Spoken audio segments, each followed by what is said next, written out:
Ladies and gentlemen, please welcome international business correspondent and host of Quest Means Business on CNN, Richard Quest.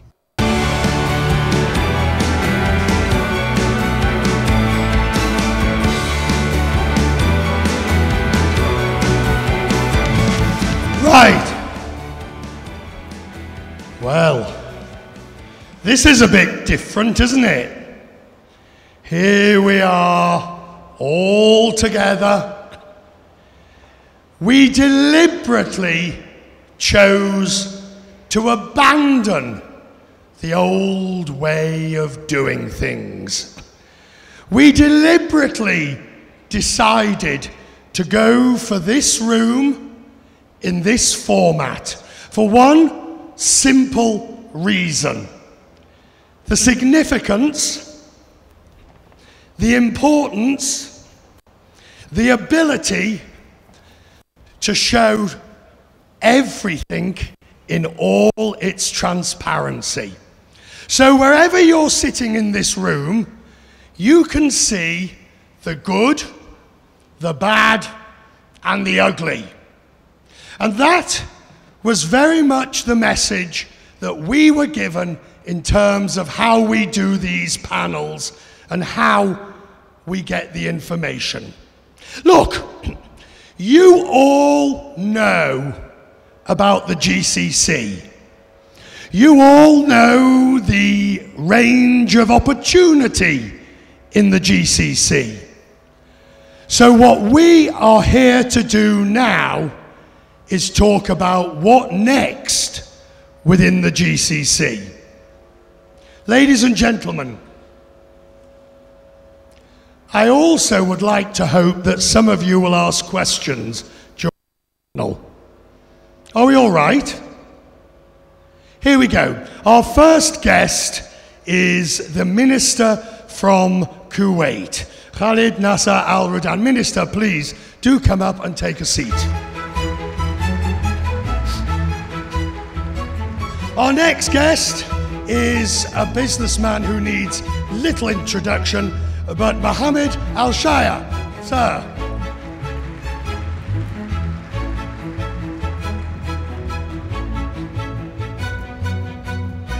And if you, sir, would take this seat over here. Our third guest, the banker and financier, Jassim Al Siddiqui, sir. Come on up. The price is right, as they say. And our final guest is the minister from the host country, Zayed Al Zani. Minister.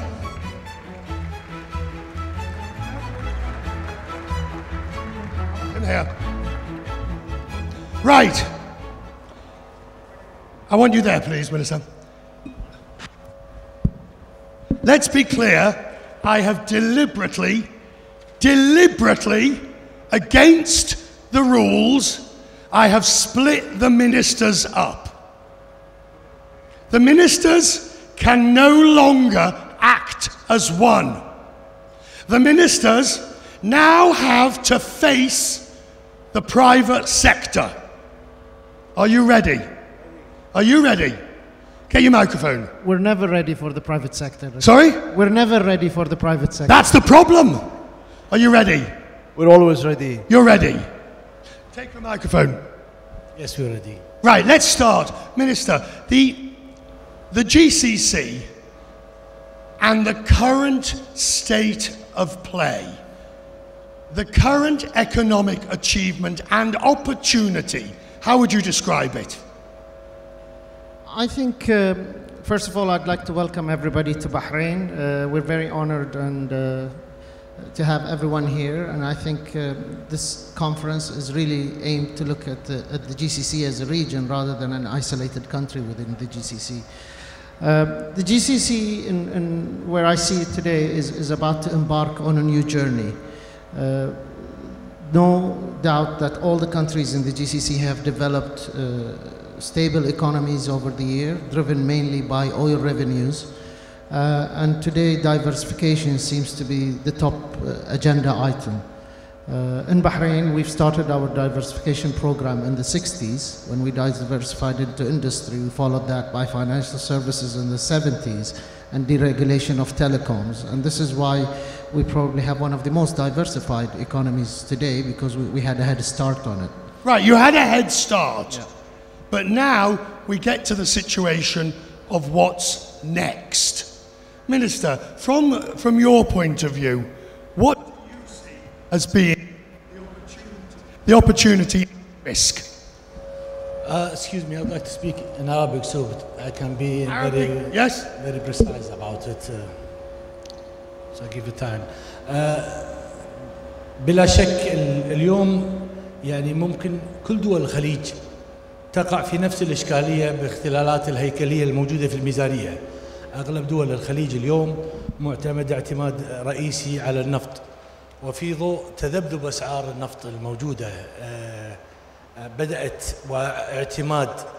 الاعتماد الكلي على القطاع العام وليس القطاع الخاص. هذه توجد فيها اختلالات هيكلية. الآن بعد انخفاض أسعار النفط صار أمر تعديل هذه الإصلاحات الاقتصادية أمر حتمي تماماً.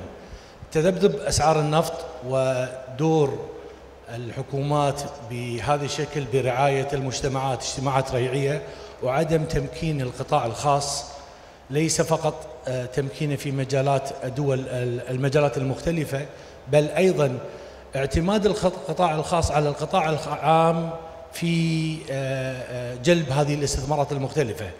بلا شك الآن دول الخليج استوعبت هذا الدرس وبدأت في مرحلة جديدة. كل دول الخليج بدأت تضع إصلاحات اقتصادية مختلفة. بدأت Whoa. You say the countries have learned their lessons. You believe they have? What? You say they have learned the lessons of the past. Yes. أنا أعتقد الدرس الذي استوعب الفترة اللي فاتت أن مصدر النفط لم يعد هو المصدر الذي يمكن الاعتماد عليه بالفترة المقبلة. لذلك كل هذه الإصلاحات الاقتصادية صارت أمر حتمي، وهناك خطط مختلفة لكل دول مجلس التعاون، وهناك تنافس محمود ما بين دول مجلس التعاون لجذب الاستثمارات الخارجية. Do you agree, as somebody who is in the non-oil sector, do you agree that the relationship between public and private has changed in the right direction? I think so. And let me tell you that we, as a business, investing every year in the expansion of our business about $300 to $400 million in the GCC.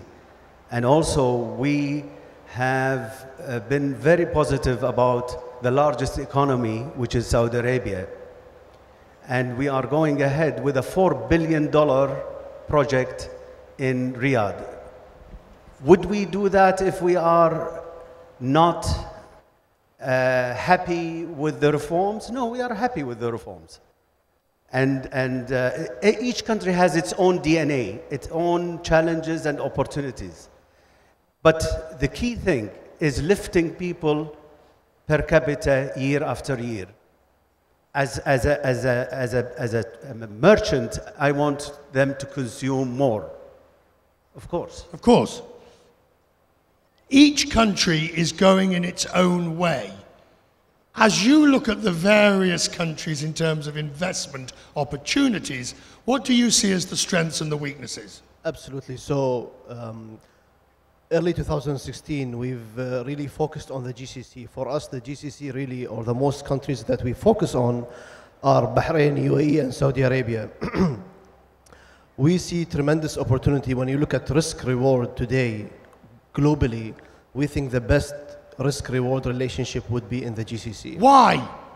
For the return you get, for the risk you take. So the risk in our minds, the risk in the GCC today, whether it's political risk, economic risk, whatnot, is much, much smaller relatively than other parts of the world compared to the return. All right, we'll come on to exactly the public and private relationship. But you say that the risk, and remember what I've said, there are no off topics here. I didn't agree to come here so I could be told what to ask. You say that the risk and reward, but hang on a second. There's risk everywhere in this part of the world. Everything from Yemen across to Syria, across to the current dispute with Qatar. Absolutely, it has been the same for the past 50 years. Some would say it's getting worse. In the past 50 years, this region has always been at war, whether it's the Gulf War, the Israeli-Palestinian conflict, today it's the Yemen war, this will go on. But in that same period of time, the GCC has prospered tremendously. I think what we have to also take into account is that we're seeing new sectors developing in the GCC. So we're shifting away from the traditional drivers of our economy, shifting away from energy, from commerce, trade. We're getting into fintech, IT, tourism. Tourism has always been a neglected part of our economy. Today it's a thriving part, whether it's led by the UAE and Bahrain. We've doubled the contribution of tourism into our GDP in less than 3 years. Every other country in the GCC is opening up to that. Right, we'll come into that, but let's just stick for a moment on the risk question. Since this is an investment conference, the risk question facing geopolitical risk, as Shazim says, it's everywhere. Yes. I think the risk is always factored into the investment. No investment in the world is riskless. But when you look at the stability of the region, and I think as an investor, you would not take an isolated year or two. You'd look more at a trend and at a cycle. And if you look throughout the history of the GCC, like Jassim said, with all our challenges, with all our threats, with all the risks around, I think the GCC as a region has proven to be sound, growing, and people who have invested here, whether locals or foreign investors, have come back and invested further. If I may add, the margins in the GCC are superior to the global margins, number one. Number two, the tax regime is also superior to compared globally. And please don't forget, South Korea has been a neighbor to North Korea for a very long time, and yet they prospered in the past 30 years. The theme of the conference is unlocking the puzzle. I don't see it a puzzle. The Gulf, the GCC, has 30 million population, citizens entitled for the government services. 70% below 30. Sovereign wealth fund of 3 trillion. GDP of the GCC is 1.7 trillion. Private wealth of at least 1.5 trillion. And healthy sovereign debt compared to Japan of 200%. So we have a lot of opportunities with our youth. Now, youth has to be employed. And where they are to be employed? In many sectors, and particularly, in my opinion, retail and services. That is if youth, that is if they want those jobs. If an environment is created where honest work is considered to be the way forward. Yes, I agree. And now the role of the government is not to spoil the youth and give them a job just for the sake of giving them a job. They have to be qualified to get the job. It's unfair for a smart girl and a smart graduate man to be sitting with next to someone who have come by connection of tribal or by not knowing people. It's not fair. It's unsustainable. Unsustainable. Yes, Minister. I think يعني تذبذب أسعار النفط خلق لدول الخليج فرصة حقيقية. أعتقد الحاجة بعد انخفاض أسعار النفط أصبح الإصلاحات الاقتصادية حاجة كبيرة، لأن تذبذبت أسعار النفط وانخفضت خلقت لدينا حاجة، فهناك مجال كبير وروم أو فرصة كبيرة للاستثمار. الآن لو تلاحظ كل البرامج الاقتصادية الموجودة في دول مجلس التعاون، هناك استقطاب للشركات، هناك تعديل بالتشريعات القانونية، والإصلاحات التشريعات القانونية والاقتصادية. والأمر الثالث التكنولوجي التي الآن يسهم بها العالم جعلت الدول مغصوبة أن تلحق ركب العالم. Going back to the point of Mr. Al-Shaya about spoiling the youth, he's absolutely right. I think it's also time for GCC to move away more from being more socialistic in their approach to being more entrepreneurial. There's a huge potential in the region within the younger population. They have brilliant ideas, excellent training and education. And I see the role of government, and that's what the government of Bahrain has done, is emphasizing more on training, emphasizing more on capacity building, on infrastructure, where you give these youth a chance to prosper rather than just give them social welfare for being citizens. Right, on that point, that's a revolutionary idea in some of the GCC countries. When oil prices were low, suddenly certain countries faced that reality. But if oil prices start going back up again, and they're at 70 and may go north of that, how do you prevent going back to the bad old days? How do you maintain that movement forward? I think that's where the biggest lesson learned is that we shouldn't take things for granted, that they last forever. Memories are short. Sorry? Memories are short. Not when you've been burnt a few times. I think they'll leave a scar and you'll have a deep memory and you will learn your lesson.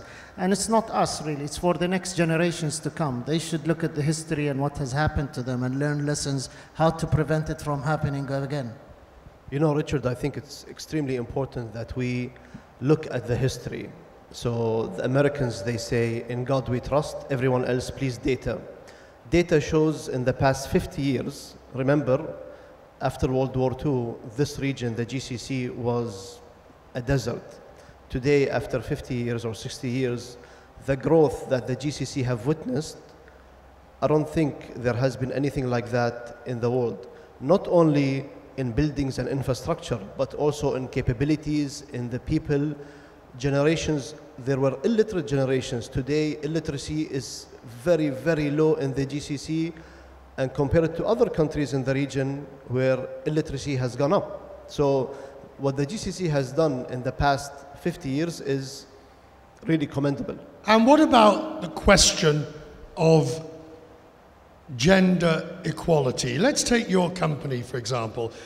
The opportunity, creating the opportunity, not only in education, but also within companies like yours, for women to get to the top. Of course, with the culture and the restrictions, not from the government, but culturally, we have less women working within the retail sector. Do you find that acceptable? Not acceptable at all.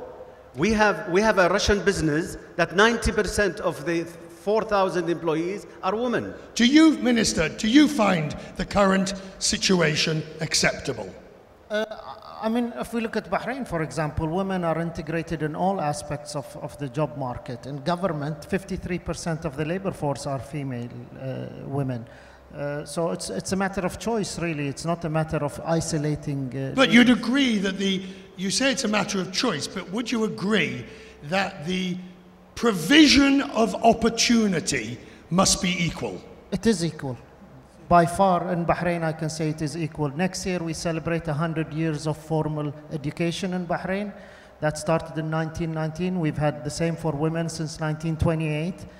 They vote. They have all the rights that men have. They have absolutely the opportunity. My daughter just graduated from college last week. Congratulations. So she had the same opportunity as her brother. Congratulations. And I'll be very, very pleased to see my daughter doing better than my son. We have no gender difference in Bahrain, absolutely not. Kuwait? I think, especially even in Kuwait, it's equal. We have two ministers, a lot of leadership, businesswomen, and from a legal point of view, it's equal. That they're taking a position. There is, I think, 52 from our government employees, they're women, so it's equal. I guess my point is that as the GCC faces the future, whilst maintaining its cultural integrity, it has to adopt and behave in a 21st century fashion. And it's that balancing act that ministers and private sector are going to have to grapple with. Culture has nothing to do with gender. Our culture has always embraced women. There's always been part of the community. If you go back to the dates even of Prophet Muhammad, women had jobs, they worked in the community. If you go back to pre-oil discovery, when we were predominantly a pearl diving community, the men were away for 4 months, the women had to carry the local economy. So women were never isolated. Some women choose not to get involved in the workforce, that's by their own choice, and that's fair if they want it. But if they choose to have the opportunity, I can hardly think of any job in Bahrain that doesn't have female involvement. We have them, I mean, even we have 5 captains in Gulf Air flying planes, and they're women. They're all Bahraini, and we're very proud of them. I have to add about women that in Saudi Arabia in particular, we employ 5,000, close to 5,000 Saudis. Half of them are women. We have a huge initiative to train women. We have 3 academies in Saudi, 1 big academy in Princess Noura, which have 50,000 students. We're starting to see baristas, girls, Saudis working in Starbucks. So this is a huge reform and huge shift in mindset. However, when we interview a girl, she come uncovered. When she gets the job, she covers. And that's a problem for us. We try to tell her, excuse me, we brought you for an interview uncovered. Why you cover? She said, that's family, culture, I cannot show my face, which we are trying now very hard to change that mindset. By the way, to those who wonder why there are no women on panel, don't worry. There are plenty of women that will be on panels throughout the rest of the day. It's just the way it fell for this first particular panel with ministers and private sectors. No message is being sent in that regard. As we move on, let's talk about what private sector wants from government and how government has failed private sector. Start with you. We want the government not to compete with the private sector. I think the government should stick to being a regulator. When you say compete, what do you mean? Compete as in get into commercial enterprises and sectors competing with the private sector. For goodness sake, that takes place across this entire region. You are asking for a fundamental shift in ownership structure of many companies. That's true. However, I think we have, in the past, it has been important for the government to get into certain sectors to jumpstart them.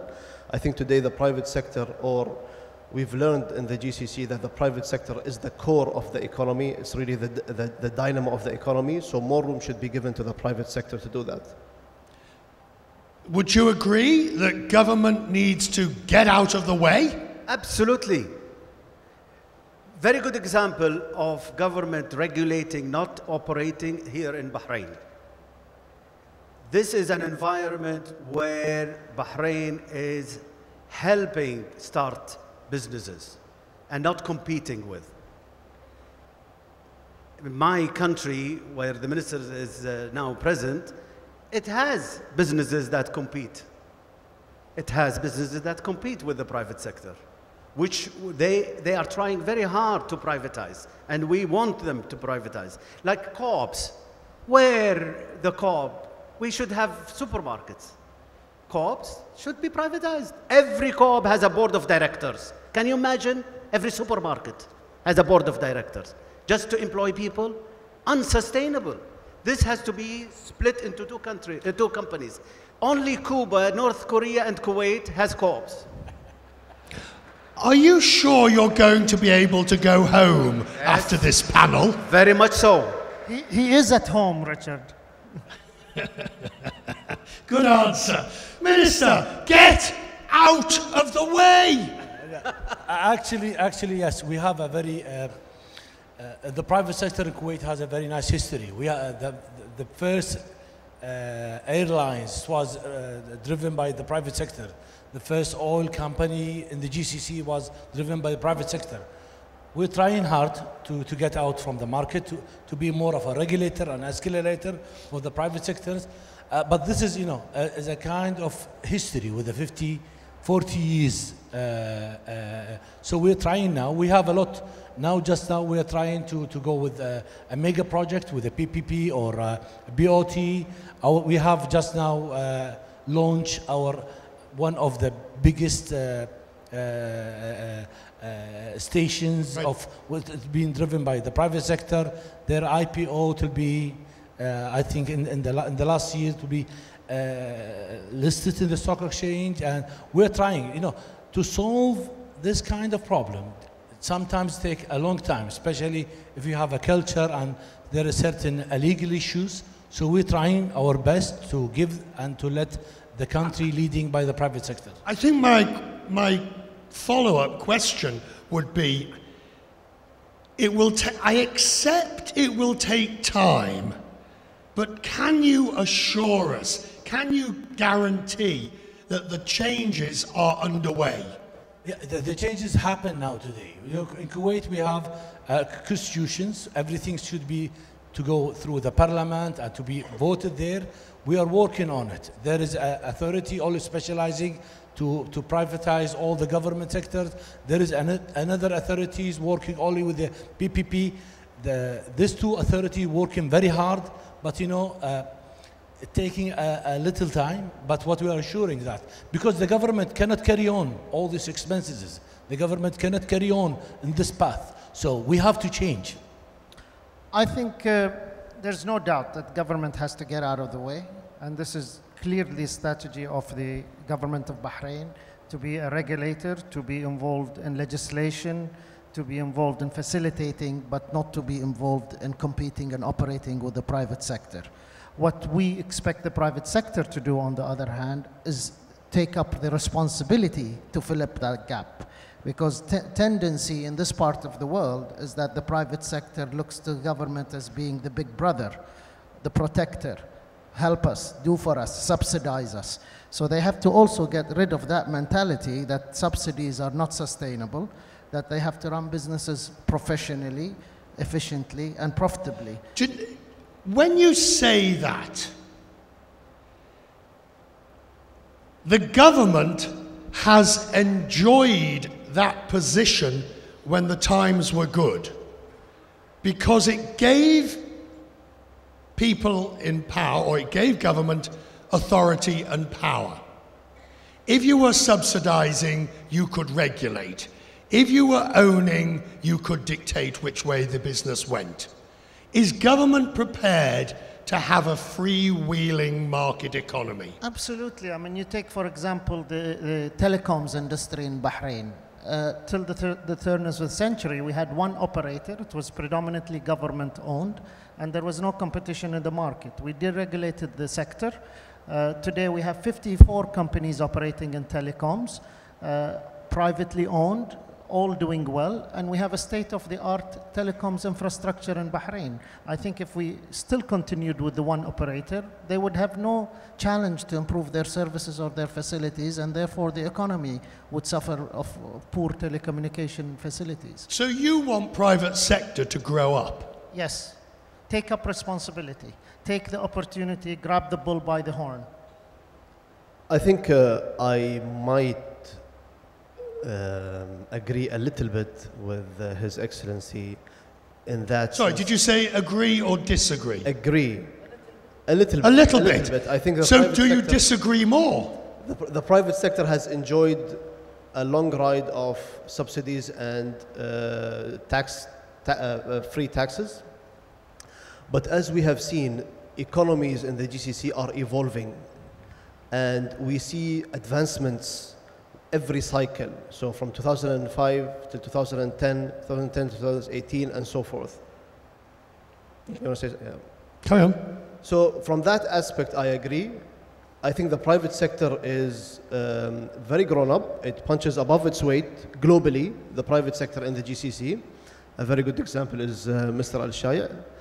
And I think, today the private sector is the core of the economies, and this is what the governments are realizing.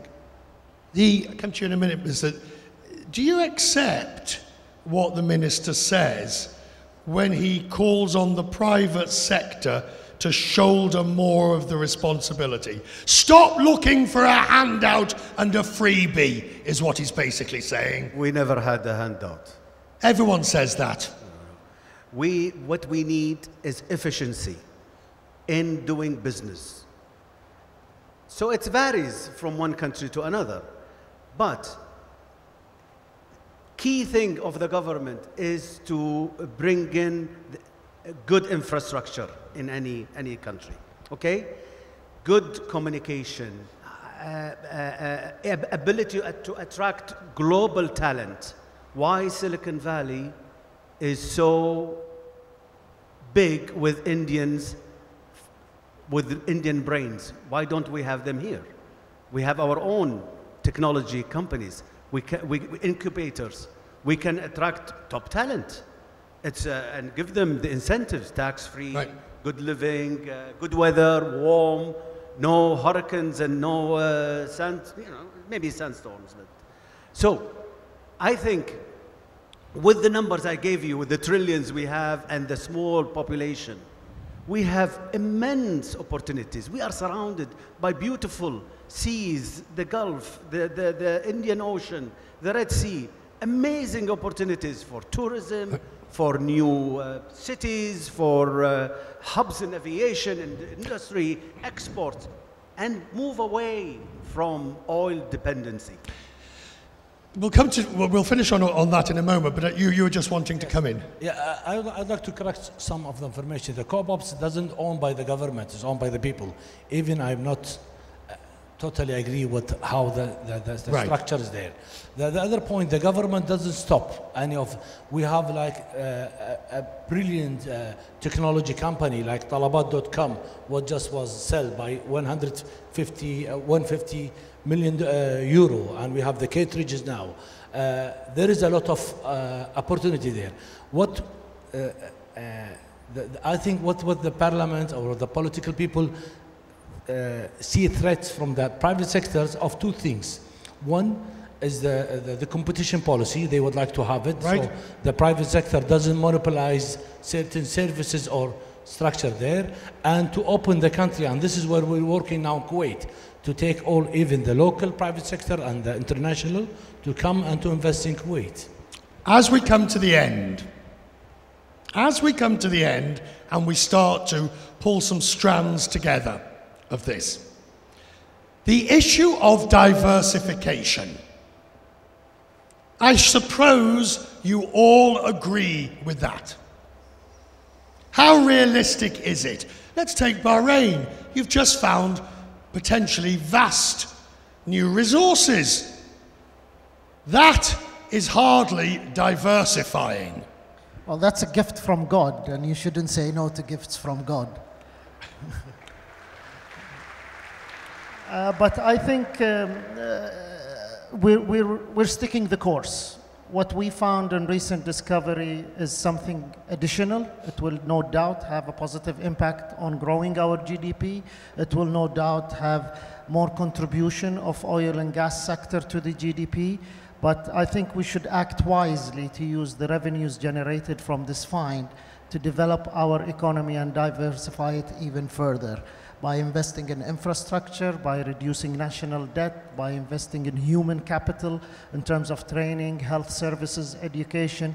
And I think Bahrain has always enjoyed this. I think the most undersold asset we have in Bahrain is the Bahrainis. We don't market them often enough. And what makes this economy strong and growing is the people from Bahrain and the embracing of expatriates who come to Bahrain. Final question.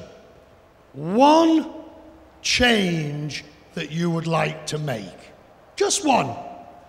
Imagine I have now given you the power to make one change in the economic landscape that will enable the GCC to move and boom. What will be your one change? I think today we don't have a lot of ways. There is only one way, or there is no other ways. So we are working very hard for all these reforms. Dependence of the private sectors, maybe me and Mr. Even Zayani, my first job, my first government job to be a minister. All my whole life, I was in private sectors. So just now, maybe 15 months now we're staying. There is a lot of changes. There is a lot, what we need a time to transfer this habit or this traditional issue, what we have it, to change it to, back to your question again, sorry. One change that you would make. We'll let the business to be much easier Easier deregulation. One change. Actually, I've been thinking about it. I can't find a reason or something to change. I think we're blessed with what we have currently. However, I think legislation changes should take quicker to happen, whether it's bankruptcy laws or whatnot. But I think what we have today, we're very blessed with it. We're very lucky with it. It's just that if time can be faster in terms of legislation changes. You want more, Minister? I will stick to the GCC, and I'd like to see a borderless GCC and a one currency with no custom boundaries between the GCC. We're missing out on a lot of inter-GCC trade because of delays, because of bureaucracy that we really don't need. We are, in shell, we are a custom union, but in practice, we are somewhere there. How, as long as I can remember, the GCC has played around with a currency idea or a single market idea. Will it happen in our lifetime? Depends how long we live, but I hope so. Your one change. Don't be scared of privatization. Governments privatize, move assets from your own to the private sectors and create global companies that can start from here, conquering the world. Conquering the world? Yes, with our talent, with our youth. You are young, smart, well-educated, young GCC nationals. Ladies and gentlemen, our panel, thank you.